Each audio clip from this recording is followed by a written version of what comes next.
speaker is Rachel, and she's looking at reducing internalized stigma with contact. Thanks, Rachel.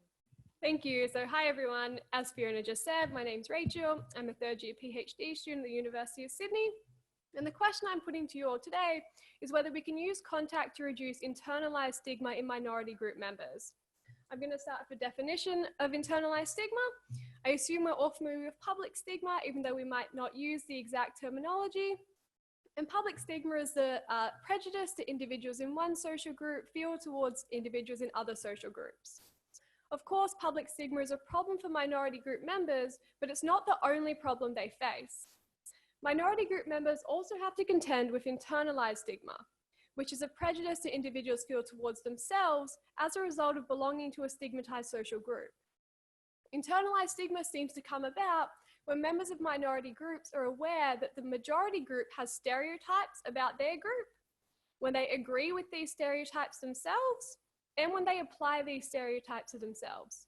So if we think about mental illness, which is my area of research, it's when, say, people with schizophrenia are aware that the public think that people with schizophrenia are dangerous, when they themselves agree that people with schizophrenia are dangerous, and when they think they themselves are dangerous because they have schizophrenia. In the area of mental health stigma, it's been found that internalized stigma fully mediates the relationship between perceived public stigma and harms like low self-esteem. So that suggests that internalized stigma may be the more proximal cause of the negative consequences experienced by the minority group.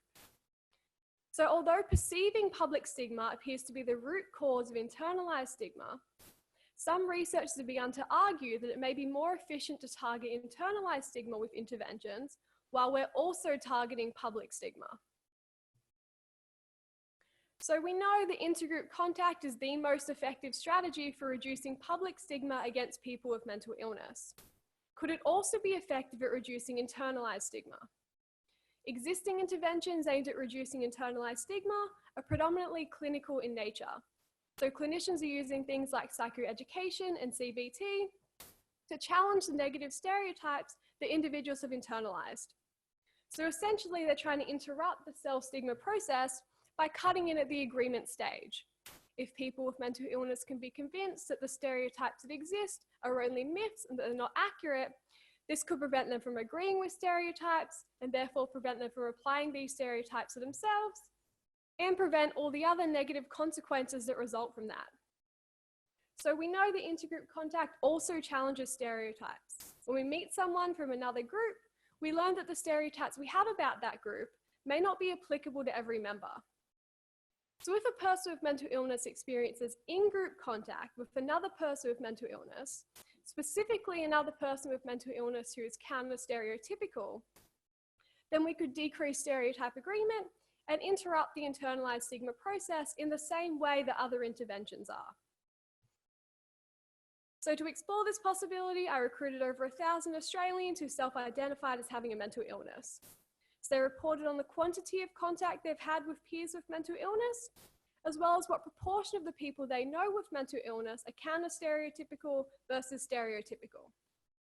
The participants also completed measures of self-stigma, including their agreement and application of stereotypes, and harms that are commonly associated with self-stigma, such as self-respect, self-esteem, self-efficacy, and help-seeking willingness. So I started with the serial mediation model. So remember, I'm hypothesizing that in-group contact will cut in at the agreement stage. So in-group contact will decrease agreement with stereotypes, decrease the application of stereotypes, and therefore increase self-respect, self-esteem, self-efficacy, and willingness to seek help. And that is exactly what I found. So having contact with other people with mental illness increased self-respect by decreasing agreement with stereotypes and the application of stereotypes.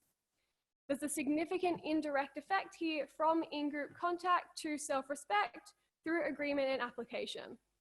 And the same is also true in regards to self-esteem, self-efficacy, and willingness to seek help. So then I wanted to explore whether the stereotypicality of peers moderated the effect of contact on each of these variables. So I hypothesized that when contact occurred with counter-stereotypical peers compared to stereotypical peers, the effect of contact on each of these variables would be exacerbated. but I got less support for this hypothesis.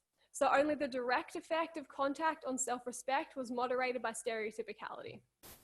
And one reason I think this moderation effect might not have come out is because the results in the stereotypicality variable were really skewed. So most of my participants were having contact with other people with mental illness who were all or mostly counter-stereotypical.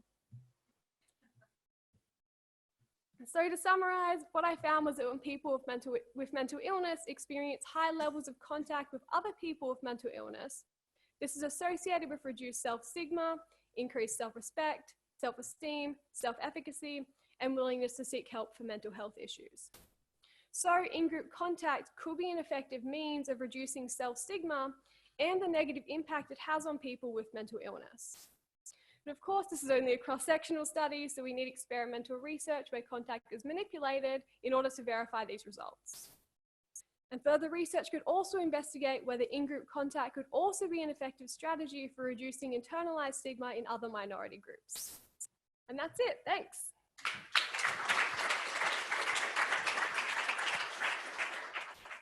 Thanks, Rachel.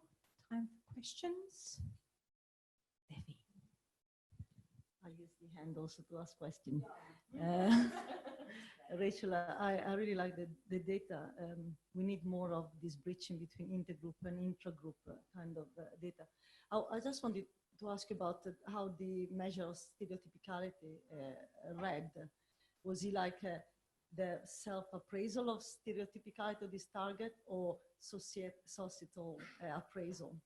Yeah, so it was a self-appraisal. So they were basically explained to them what stereotypes are, and then they were asked, do most of the people you have contact with, are they stereotypical?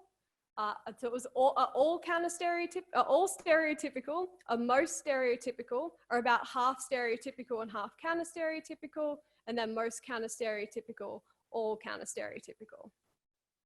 And you actually said at the beginning what were the characteristically normally associated with the category. Yes. So they are basically questioning this, yeah, the social reaction to people with mental. So what is your thoughts about how they qualify the typical, Brown and Easton moderation kind of effects in this context? It's interesting. Yeah, so I'm also looking at a stereotypicality in regards to public stigma as well. So that's why I was trying to bring it in with internalized stigma too. So it may be that they have that same exception to the rule thing happening here, where if they have contact with really counter-stereotypical people, they're not considering them part of the mentally ill group. But I need more variability on my stereotypicality measure before I can really explore that, I think. Isn't it possible that they are contesting the actual measure itself, right? Like it's criticizing society for, boxing people, I presume. That is the way I would interpret. So I was wondering whether you would actually find more variability, or that is actually potentially a more typical curve in that kind of context. I mean, that is interesting in its own right. Yes. Thank you. Thank you. Thanks, Rachel.